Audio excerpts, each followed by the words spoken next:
25. ročník nášho prvoročného stretnutia zamestnancov a priateľov školy. Je to také tradičné stretnutie, na ktoré sa vždy veľmi tešíme, má svoju atmosféru. Teší nás program žiakov, ktorý tento rok bol veľmi dobrý, za čo im ďakujeme. No a samozrejme aj to stretnutie súčasných zamestnancov, bývalých zamestnancov z partnerskej školy z Maďarska. Je to také dobré atmosfére a myslím si, že do toho vianočného obdobia, do toho adventného obdobia prinášame niečo pozitívne, niečo ľudské a myslím, že má to svoj zmysel.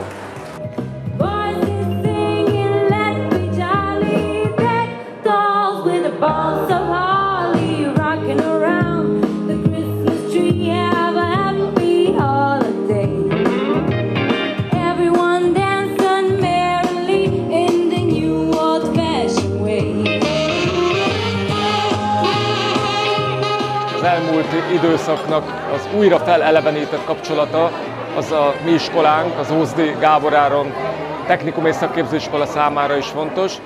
A mai nap folyamán egy kulturális szeletet kaptunk abból, ami így az adventi ünnepkör végén és karácsonyt megelőzően gyakorlatilag itt a dolgozók részére adva volt, és hát bízunk abban, hogy mi is tudjuk hasonló módon ezt viszonozni.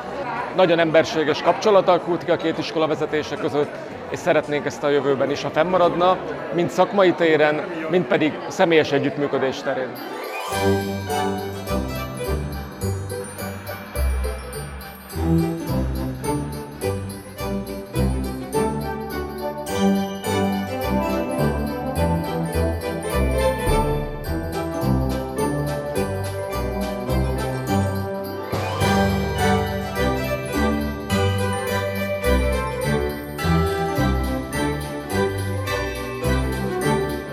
Ja som v tejto škole prežila viac ako 30 rokov. Chcela by som sa poďakovať pána riaditeľovi, že nezabúda aj na nás, starších, ktorí tu prežili pol svojho života. Teší ma to, že sa tu stretnem s bývalými kolegami a spoznávam aj nových kolegov. A čo ma najviac teší, stretávam tu svojich bývalých žiakov, ktorým som bola triedna a pracujú tu v tejto škole ako naši pokračovatelia.